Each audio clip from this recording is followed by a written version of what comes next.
welcome. Do we have any first-time people here today? Oh, thank you. We're so proud you're here. And we hope you become a member of the Historical Society if you're not already. You get all kind of wonderful benefits. And I think Liz is sitting right back there. You can talk to her or the ladies at the back if you'd like to become a member. I'm Ron Fuller. My handlers here have given me this. And what we need to do is approve the minutes of, and I think everybody hopefully picked up a copy out there, of the January 20th meeting of the Historical Society. Do I hear a motion that we approve these? Motion. Second? Second. Thank you. All in favor signify by saying aye. I doubt if there's any disapproval of that. Ron, who was that? I didn't see, I wasn't looking, I was looking down at the page. Just ask which ones. Yeah. Who wasn't made a motion? I didn't see. Butch Jones, Gary Jones. Oh, sure. All right, welcome everybody. We've got a great program for you today. For the new people too, there's some wonderful things to purchase back there if you'd like some history items from Hot Springs. If Mr. Jones, could you lead us in the Pledge of Allegiance? Please stand and silence your phones. I pledge allegiance to the flag of the United States of America and to the republic for which it stands, one nation, under God, indivisible, with liberty and justice for all. Thank you very much. At this point in time, Liz, would you like to come up? Liz Robbins, our director, will introduce our speaker today, and this is a topic that I think a lot of you always have questions about. Okay, thank you for coming here today. Before we get to today's program, I'd like to invite you to next month's program, which will be easy to remember. It's St. Patrick's Day, March 17th, right here. And the program's going to be about the Ozark. Now, y'all familiar with the Ozark bathhouse downtown? It's going to tell all about the wonderful history of that bathhouse, but also what it's become today. Now it's the Mystic Ozark. And it is a wonderful interactive museum that's been constructed in conjunction with Mid-American Museum. And anyway, its director, Romeo Lopez, who was our beloved Clay White's son-in-law, is the director of it. And he'll be here to tell us all about what's happening with the Ozark, past and present. Now, today we're very lucky to have Jane Wilkerson. I've known Jane for many years. When I first started working for the Society in 2007, and just starting to learn about Hot Springs and Arkansas history, and where do I go to learn this or find this? And I'd go to the Arkansas History Commission, and Jane was just wonderfully always helpful and great, along with the other staff there. It's a wonderful organization known as the Arkansas State Archives today. Now, Jane is a native of Arkansas and is currently the Special Projects Archivist at the Arkansas State Archives.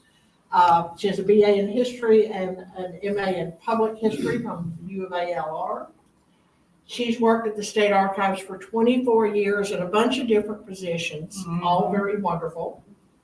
She's the former chair of the Capital Area Advisory Committee of the Capital Zoning District Commission, and I can't even guess what that is, but it sounds complicated. She's also served as a member of the Arkansas Genealogical Society Board of Directors and is now a member of the State Review Board. Now, 3 branches of her family have lived in Arkansas since the early 1800s. That's amazing. And as we'll see, Mr. Hamblen, whom she's going to tell us about today, is part of her very interesting ancestry. She's been a great friend to history and to our society. Please welcome Jane Wilkerson. Hi. Can you guys hear me okay? Y'all let us know if you start to not hear, okay? Right. Because I kind of have a soft-spoken voice a lot of the time. But today I'm going to talk about Colonel Samuel George Hamblen from Little Rock. From Lincoln's funeral, sorry about that, to Hot Springs, Arkansas. And before I begin, I just want to give you a few items to note. Now, when I'm talking about talking about Hamblen, I will refer to him as the Colonel. And this is because this is how my family always referred to him. My grandfather, for instance, was Samuel Hamblen Cole, and he was born on the Colonel's 71st birthday, which was, their birthday was actually last Saturday. So we had nicknames so that you wouldn't get mixed up with who you were talking about. And I noticed it would be easier to say the Colonel than to because it's more my natural my natural reference. And another fun fact is that my grandfather, because he was named after him, inherited a lot of this information from my great grandmother. And one of them was the Colonel's autobiography. Now, as a kid, it was just some cool book that sat on the shelf. And occasionally, my mom would let us take it out, and I actually took it to show and tell at school. My mother's requirements was she had to be with me when I did this. And so we also have shadow boxes with the Colonel's medals, so I would get to occasionally take that and show it off. And highlighting Lincoln's funeral was the main thing that I used to do. Now,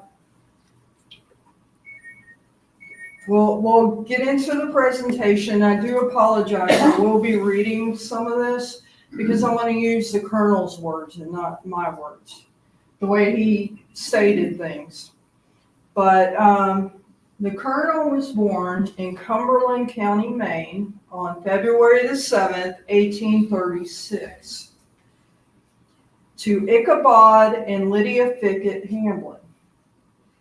When he was 3, the family relocated to Lovell County, Maine.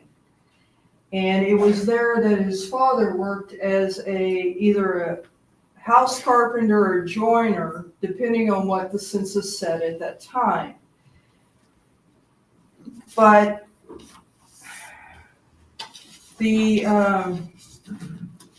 here's a picture of the Hamblen farmhouse, and this was taken in 1920. And as I stated, Ichabod was in high demand, so his children, mainly his 5 boys, actually ran the farm. And when they weren't doing that, they were attending the local school, which was a common school at the time. The Colonel then went on to attend Waterville Academy, which is now Kobe College, roughly 100 miles from the Hamblen farm in Watersville, Maine.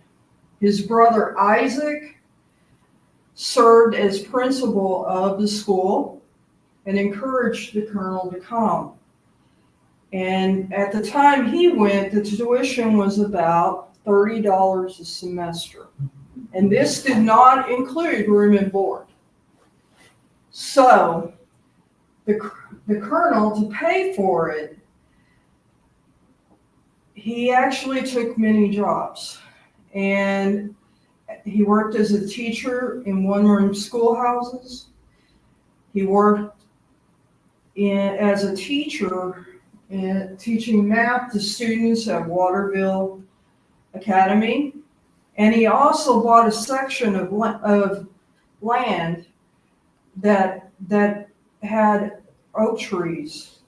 And so during the summer, he would cut the trees and make barrels for shipping containers, which we know, if you've done history on it, he basically worked as a cooper.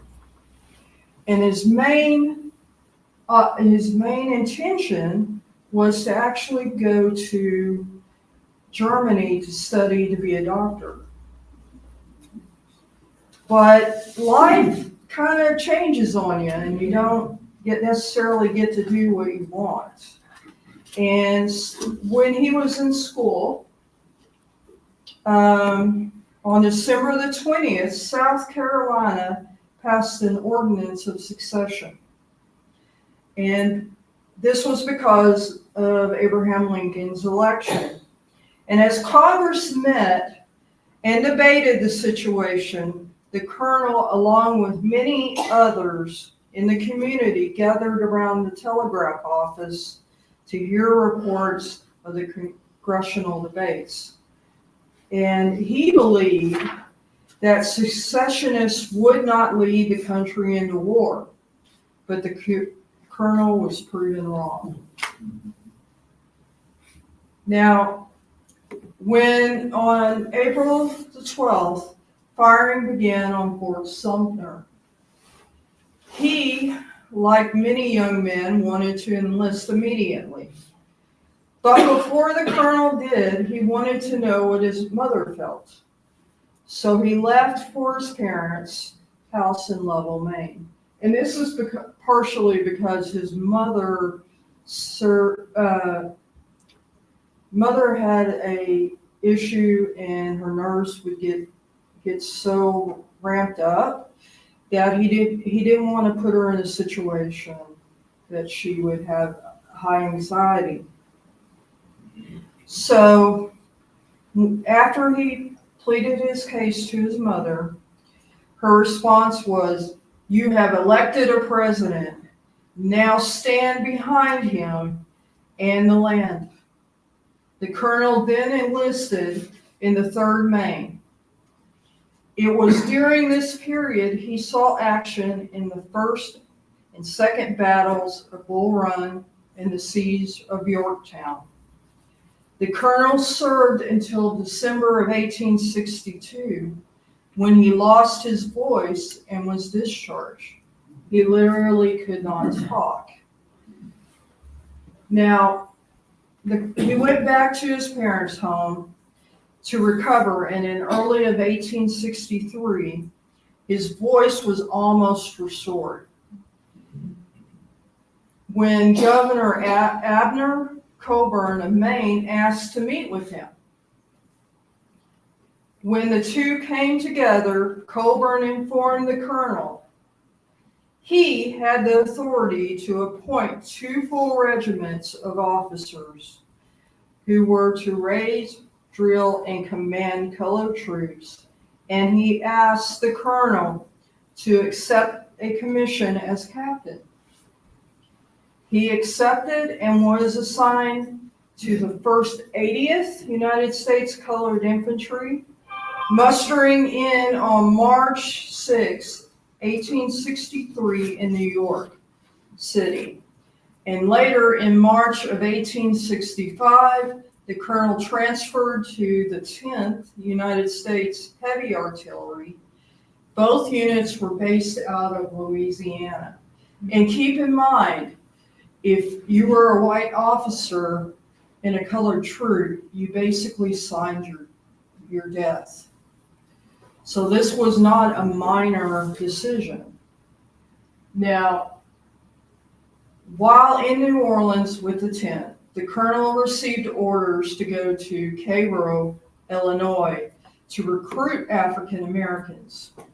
And this was actually a strategic area, because at the southern tip of Illinois, where it's the Ohio River and the Mississippi River come together. So Cairo also had a large contraband camp of fugitive slaves, which would be a valuable source for recruitment. And on October the 11th, 1864, he left New Orleans, traveling up the Mississippi At the time the colonel arrived in Cairo, he did not know that his reassignment would allow him to witness history in the making. And so on April 15th, 1865, while the colonel was walking from breakfast to headquarters at Camp Defiance, a civilian from Cairo came up to him announcing, "Mr. Lincoln was shot and killed last night at Ford's Theater." He could not believe it, but when he arrived at headquarters, there was a telegram from the Secretary of War giving official notice of the tragedy. Not long after his arrival, the chaplain entered headquarters in great excitement to report that a civilian had been shot by one of the Union soldiers for cheering the assassination. Post commander, still dazed by the news of Lincoln's assassination, was incapable of responding. When he finally did, he uttered, "What shall I do?" The colonel quickly said, "You must arrest these men." It's still early on April the 15th. Lincoln died at 7:22 a.m. Eastern Time. And the colonel is already beginning to realize that things are going to quickly spin out of control if nothing is done to calm the citizens of Cairo and the soldiers at Camp Defiance.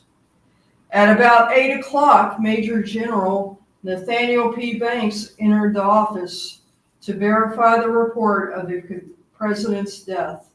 And while there, a delegation of Cairo citizens arrived to request that Banks speak to the civilian population about the president's assassination.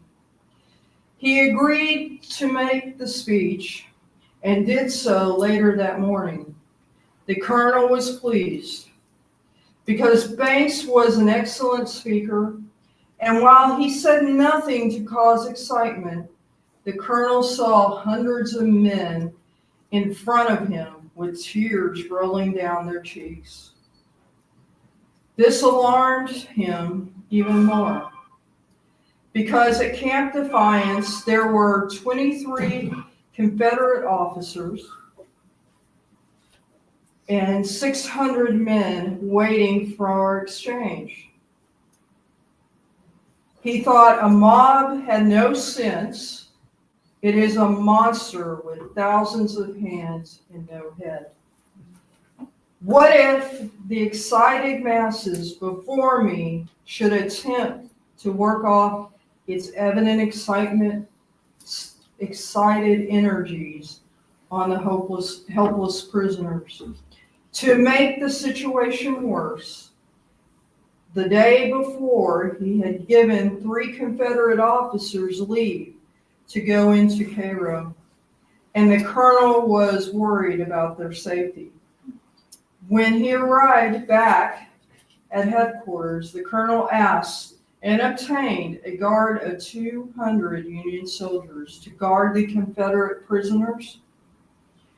He then sent out patrol with instructions to scour the city, with orders to arrest the 3 officers and take them as quickly and privately as possible back to the barracks. Now, shortly after the colonel returned to the camp, he found on his table a letter of condolence from the Confederate officers held at the camp. They had prepared the letter at a meeting earlier that day. The colonel sent for Major Banks, who had acted as secretary, and told him that he wished to publish the letter, explaining that he thought it would lessen the chance of a mob violence from the civilian population toward the Confederate prisoners. And also telling him that the guard had been strengthened, and if necessary, the prisoners would be armed. Now, realizing the situation, Major Banks agreed. As a result, 2 days later, when the prisoners transferred to the boat on their way south, the prisoners were greeted with applause from the townspeople. The colonel had never seen a better proof that trifles shape events. Now, not long after Lincoln's death, Secretary of War Edwin Stanton took over arrangements for his funeral train. On April the 21st, the train left Washington and arrived in Springfield, Illinois on May 3rd. All officers in the vicinity were allowed or ordered to attend the final ceremonies and services. Lincoln's body lay in state at the State House in Representative Hall all day through the night while the stream of people followed by his coffin. On the morning of May 4th, the colonel arrived in Springfield. He had the distinction of acting as one of the honor guards, which was under the command of General Joseph H. Hooker and General John Alexander McClellan, who was placed in charge of the civilian portion of the funeral procession. The colonel had been accustomed to seeing Hooker lead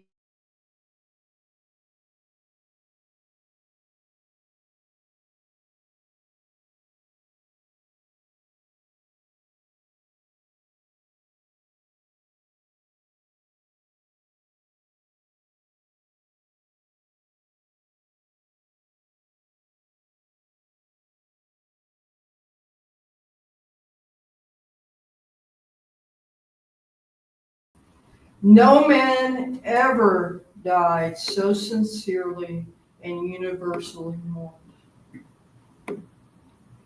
Now, when they reached Oak Ridge Cemetery, where Lincoln's tomb was located, 250 soldiers gathered around the barrier, with 100,000 people proceeded to close in around them. The stand had been erected at the right of the tomb for the choir and another at the left for officiating clergy and the press. Everyone was in place. The ceremony began with Lincoln's remains being placed in the tomb. As the choir sing Dead March and Song and Unveil My Bosom, the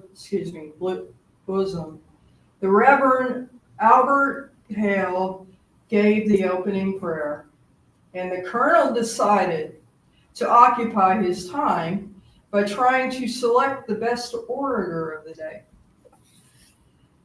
After Hale's prayer, the choir sang Farewell, Father, Friend, and Guardian, after which Reverend A.C. Hubbard read Lincoln's last inaugural address. But it was Methodist Bishop Matthew Simpson who made the most memorable address. The colonel described him as a large man of rough exterior and rugged features.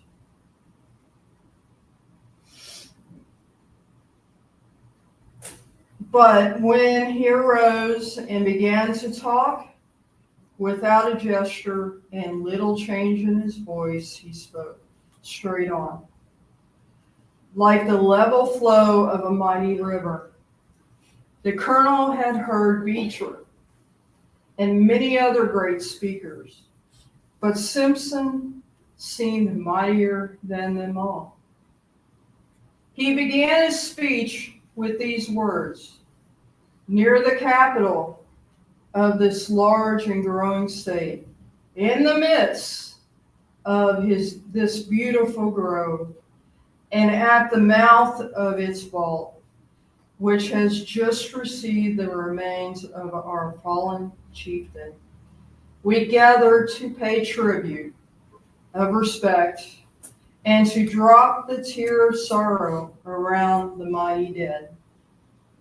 He went on, "4 years ago, O Illinois, we took from your midst an untried man from among the people.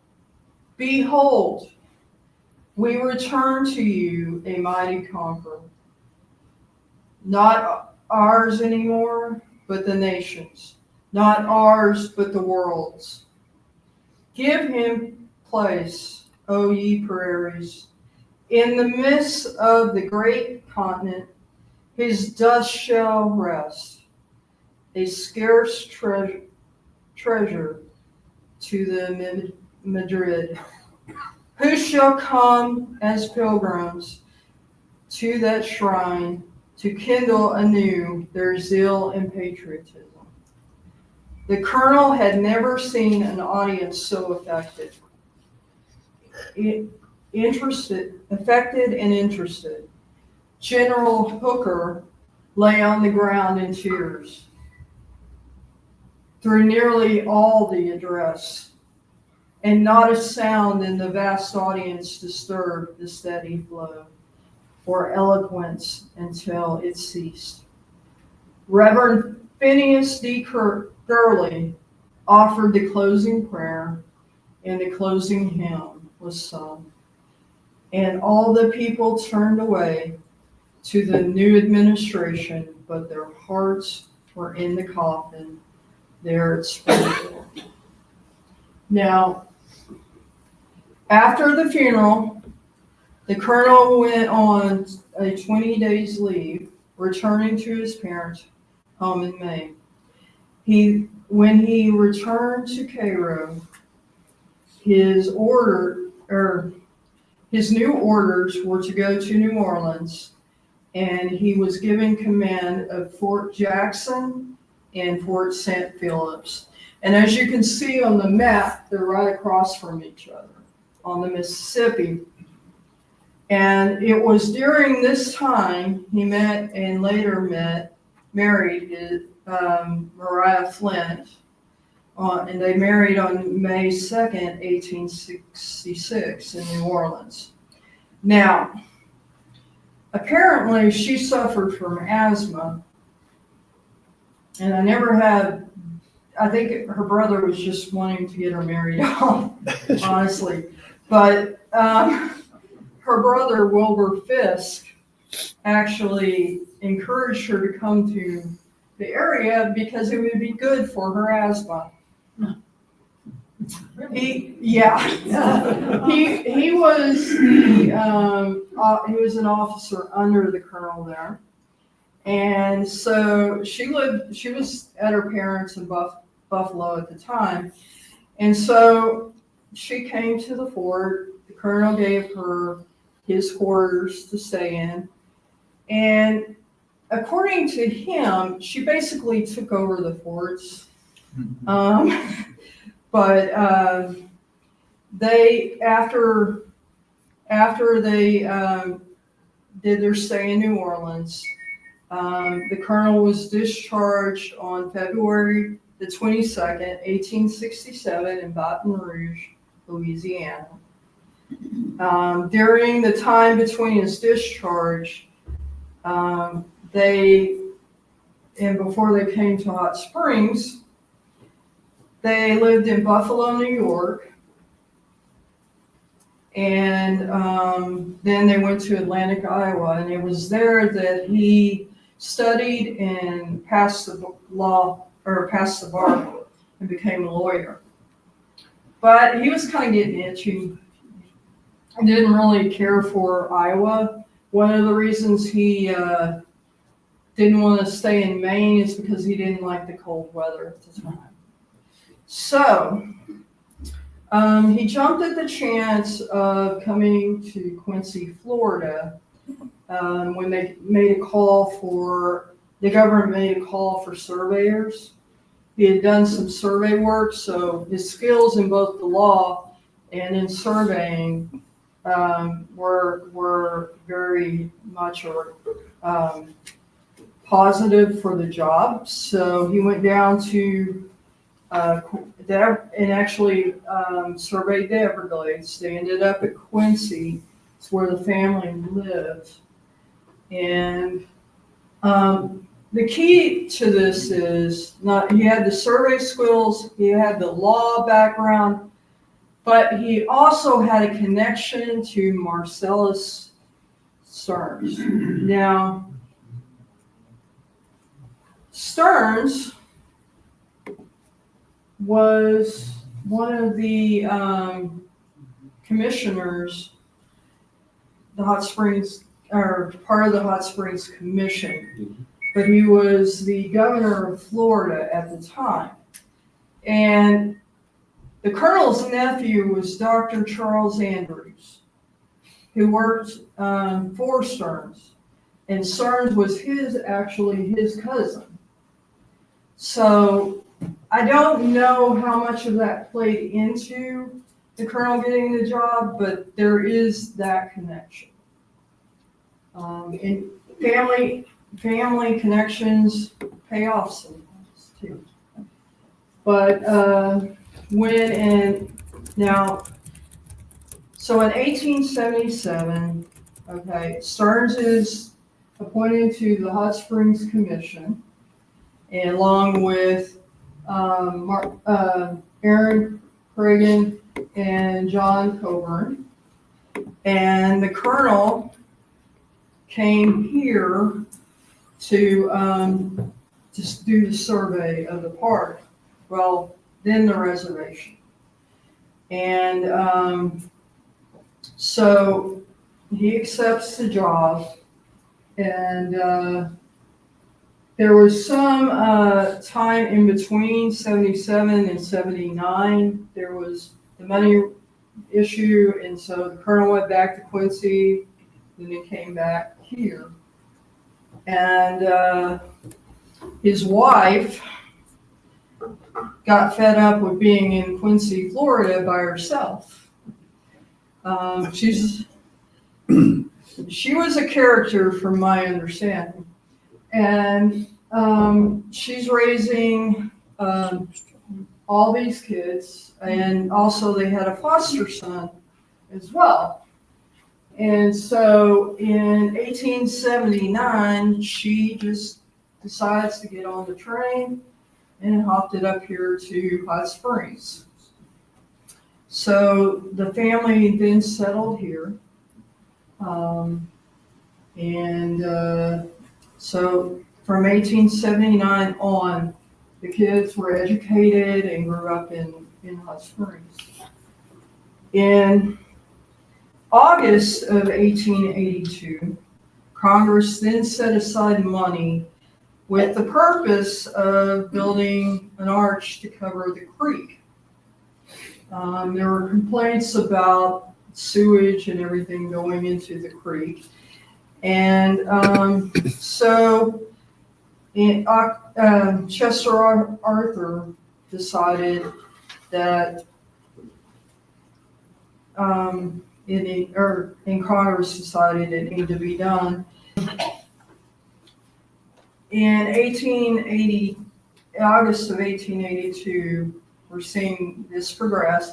October of 82, Chester Arthur named the colonel as the successor to Benjamin F. Kelly, and of the reservation on January the 1st, 1883.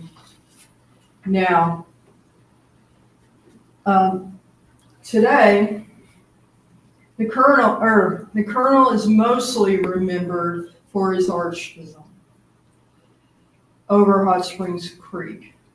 Now, this plan again was put into action in September the 3rd, 1883, and completed at the end of 1884.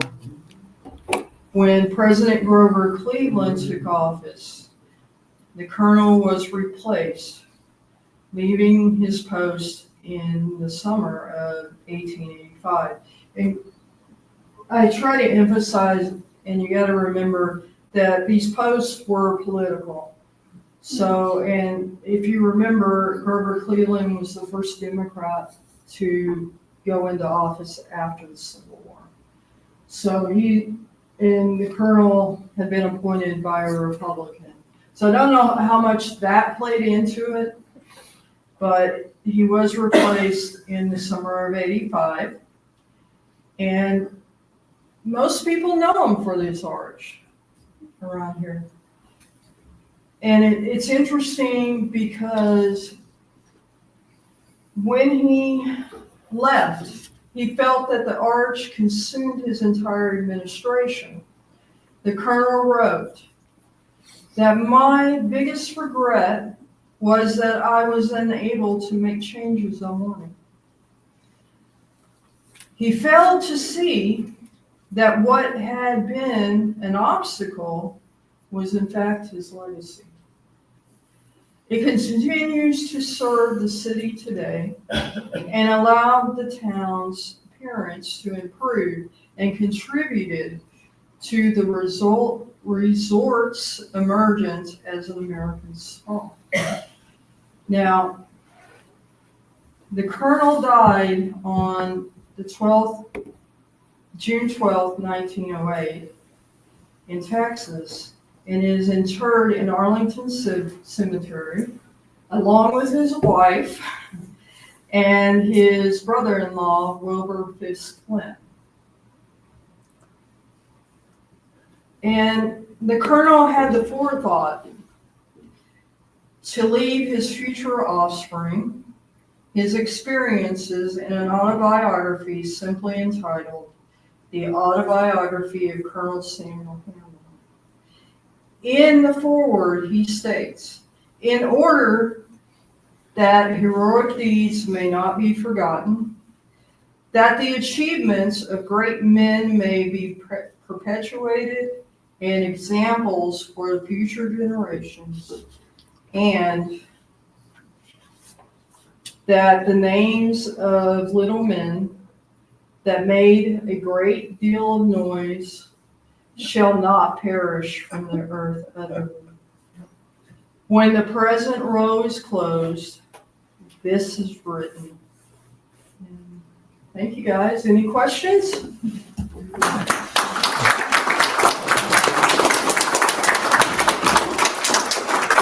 Yes, sir. This may be down a deep rabbit hole, but when the colonel came to Hot Springs, he apparently had a mentor, George Luke Smith. And I wonder if they were both in Louisiana at a period after the war. What was the relationship between Smith and the colonel? If you really want to know, I'm not sure. He didn't write about him very much, but also at the time, from leaving New Orleans and stuff, he was busy with having kids and all that. But that is a mystery, almost. And someday I hope I can find it. Yeah. Yes, sir. About how old was he when he came to Hot Springs? When they came to Hot Springs, and I'm going to have to do a little math here. Thank you. He was born in 36. So, and he officially came in 1877. So my math skills are not that great anymore. So 40s, yeah. early 40s. Thank you. But yeah, he was I don't know in terms, he wasn't old, but in terms of at that time, he was older. Okay, and he wasn't the first, like, superintendent of he That- was the second one? He was second, yes. Okay. And he also, not only did he do the arch from the research on him, he has also been credited for doing the first trails up on the mountain, laying those out as well. Any other questions? Yes, sir. I'm not familiar with Hot Springs very Uh-huh. much. Where would I find the arch? Where is it located? It's under. Under the street. Yeah. Can you Yeah. see it at any place where it opens up? Yes. Liz can probably answer that better than I can, because I know, It's open several places, you can see where the water comes through. There's an opening, well, there's a Y. The creek goes under Park Avenue. There's a creek that goes under Williamson Avenue that join at the end of Central Avenue, right where the Majestic Hotel was up there. And then those two creeks join and come down Central, okay? And there's like an opening to the arch on the Whittington side that workmen can come in. And that's in a parking lot across. If you know where the street from- Presbyterian Church is on Whittington, start up Whittington, yeah, beautiful Presbyterian church. If you look immediately to the left in kind of a paved parking area over there on what was Water Street, you can see the entrance to one of the arches, okay? Prior to that, that creek ran wide open down Whittington as well and wide open down Park, met and came down Central wide open. And there were terrible, terrible floods. And And pigs also it's a and health trash. hazard because it was used for trash and sewage. And the street was strange because they had to build bridges from what was then Valley Street, now Central Avenue, the bridge over the creek to get to anything on the east side, you know, like the bathhouse. But then the creek is under Upper Central Avenue and goes down in front of the Arlington. Then it shifts a little bit and goes under the lawns in front of Bathhouse Road. And then goes behind, that street behind Wiggly Plaza. And goes out to Transportation Plaza where the Missouri Pacific Depot used to be.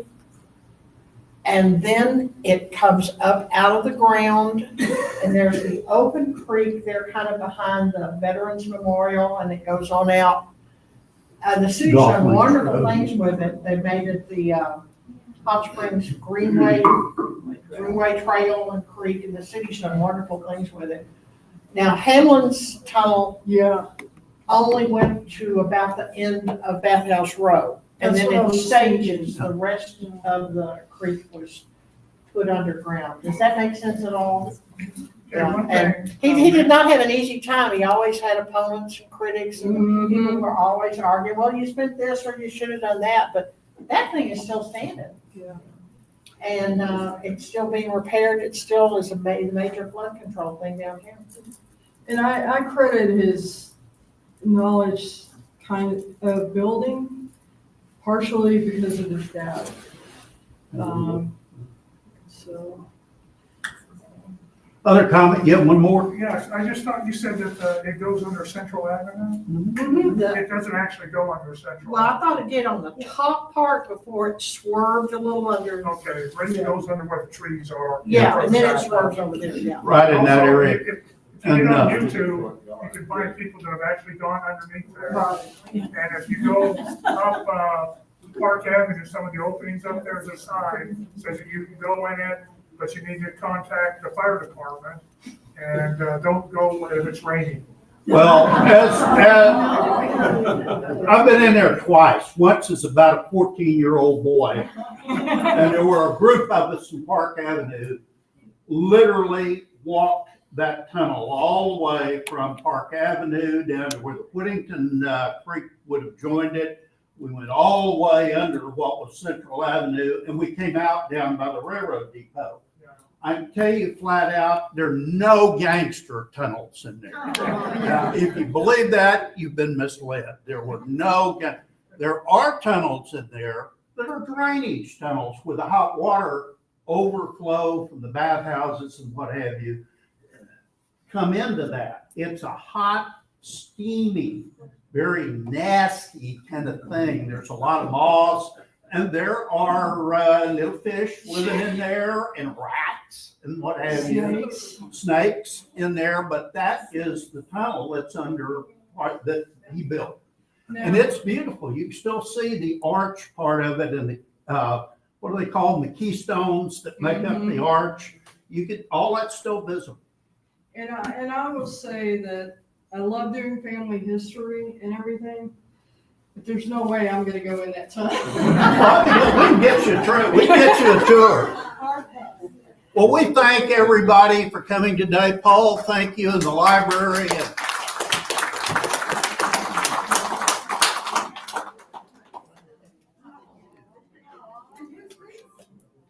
Love your cat. Oh, yeah, that's one of them.